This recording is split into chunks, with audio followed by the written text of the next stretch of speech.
All right, everyone, I think we're going to go ahead and get started. Good evening. Thank you for tuning in to the second portion of day 2 of the HPPA Symposium, Global, Local, Real, and Virtual. My name is Melanie, and I'm a member of the graduating class of 2017, current HPPA board member, and I will be the moderator for this presentation block.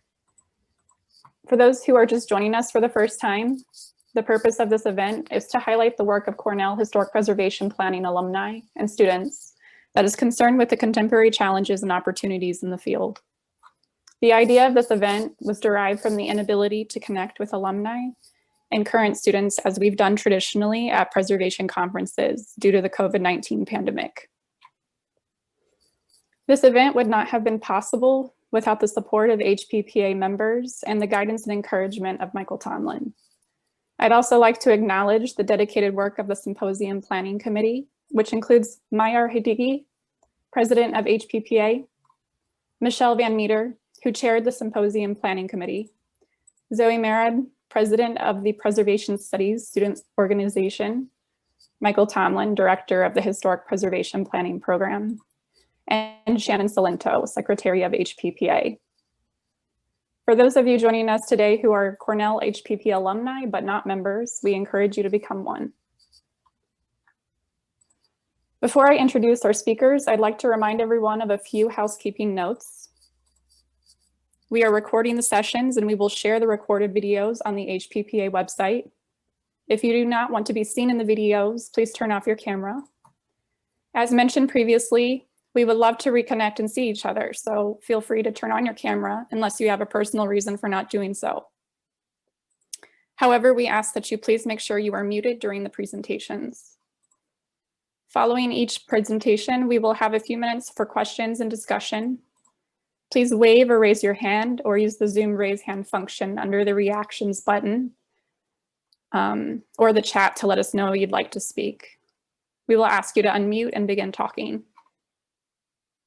We will start with our current HPP students' lightning round presentations, the first of which will be given by Zoe Merod and Olivia Chaudhury, class of 2022, who will discuss their ongoing work with the John W. Jones Museum in Elmira, New York. Currently, Olivia and Zoe are both interning at the Chemung County Historical Society, and for nearly a year now, they've been working to investigate and document the life of John W. Jones, who was a pivotal player in the Underground Railroad. They've worked to compile the longest existing timeline of Jones' life, covering his escape from Virginia, his burial of Confederate prisoners at Woodlawn Cemetery, his time as a conductor on the Underground Railroad, and his purchase and settlement of an independent farm in Elmira. Much of this investigation connects with the farm's extant shotgun house, the largest and most important artifact of Jones' legacy. So now I'd like to turn it over to Olivia and Zoe. Please share your screen to begin.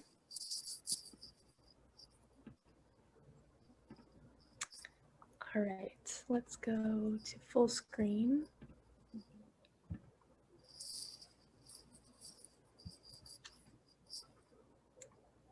Olivia, are you all set? Okay.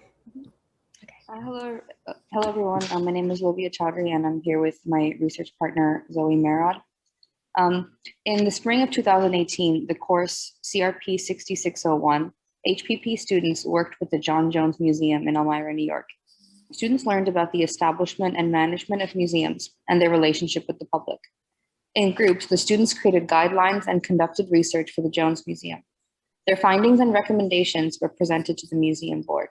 As a teaching assistant, Michelle Van Meter conducted preliminary research for the course. The research findings of the course were archived at the Chemung County Historical Society and the John W. Jones Museum. I worked as an intern at the John Jones Museum in summer of 2018 and compiled the research from the course of CRP 6601 into a reference book housed in the museum archive. So we wanted to locate you in Elmira to begin, which is about 35 miles southwest of Ithaca, located in Chemung County. And today it's home to about 27,000 people. And then this is the best surviving historic photo we have of the John Jones house. which is today located at 1250 Davis Street in Elmira, across from Woodlawn Cemetery, which was added to the National Historic Register in 2004, and where Jones himself is buried alongside famous Americans like Mark Twain.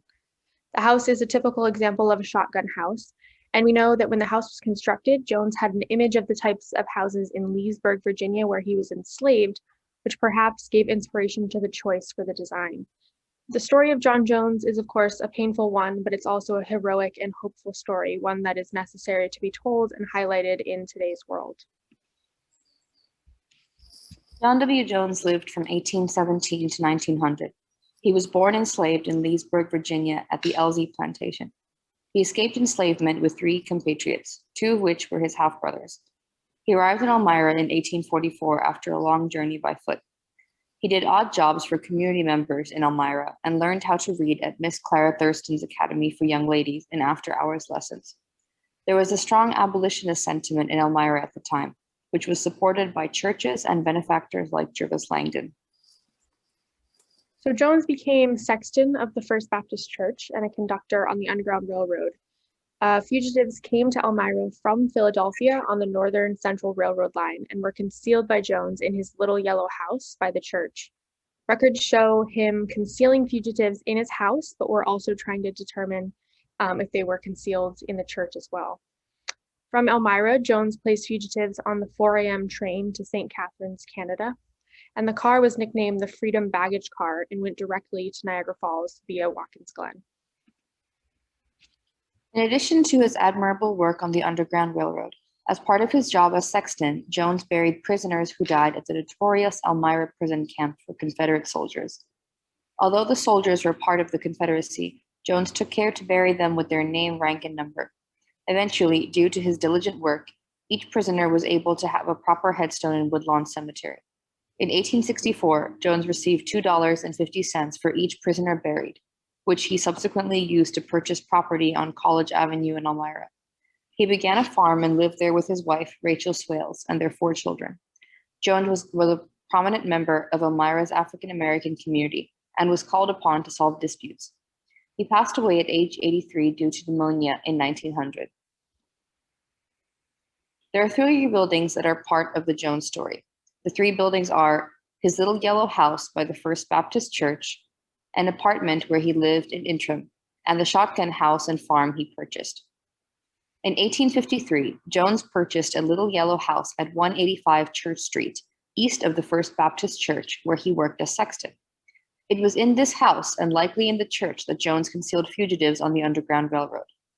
The church leased a foot of land from him. In exchange, they put up and kept a fence for 10 years for the length of his lot.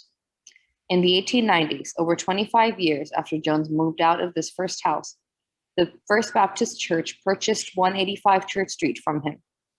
The First Baptist Church then rebuilt itself in red brick and had previously been wood. In 1866, Jones bought 6 acres of land from James P. Hathorne on College Avenue, which eventually became his house and farm.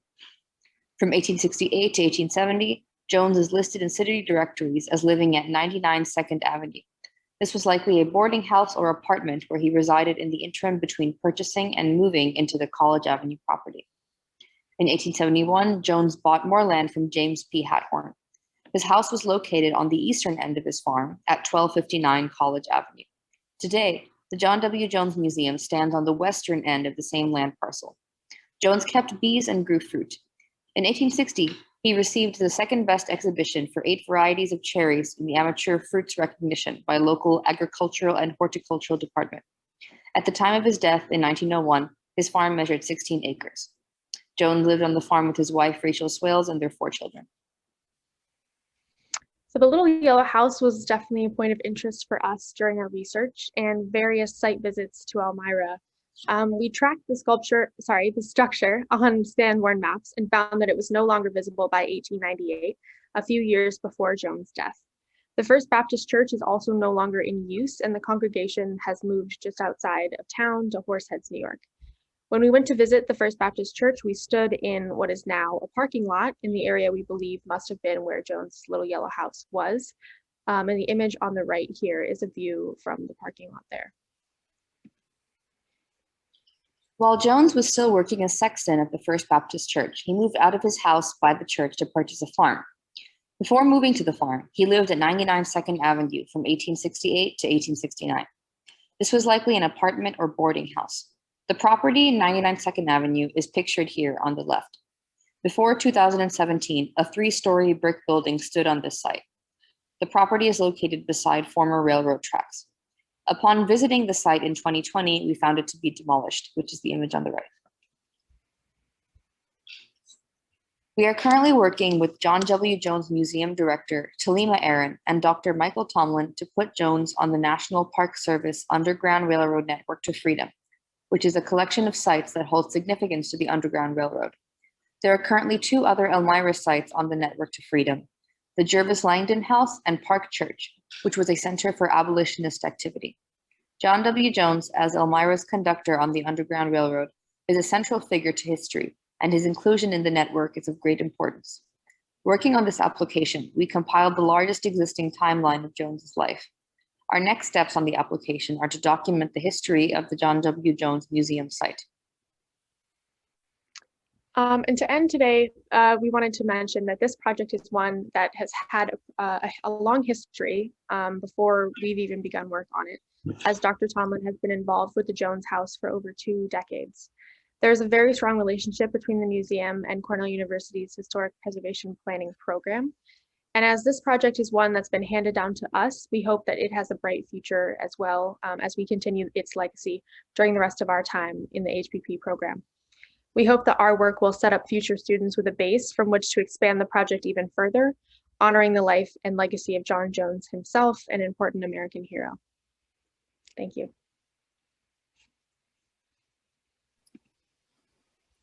Thank you, Olivia and Zoe.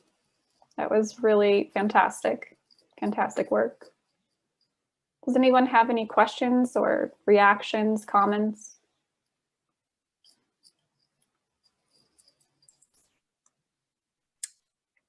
I would just like to say, excellent presentation. It's very exciting to see current HPP students carrying this project forward. I think it's a really important story, and you guys are definitely doing it justice. So, well, very well done.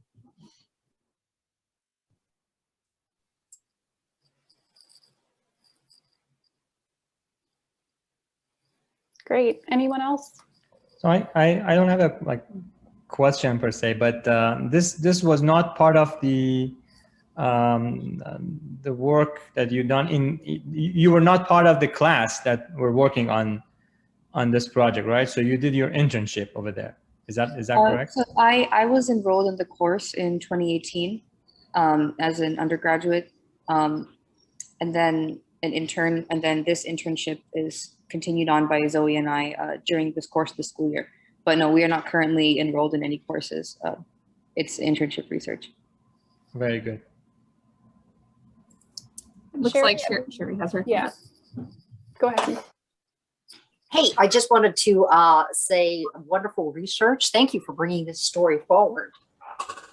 And good luck in your continued work. And if there is anything I can do to assist, please let me know. I would say that the folks on the Network to Freedom work down the hall from me, but all of us are in full-time telework status, but I know how to reach them. But I know Michael knows everybody as it is, so I'm sure you're in good hands there. Thank you.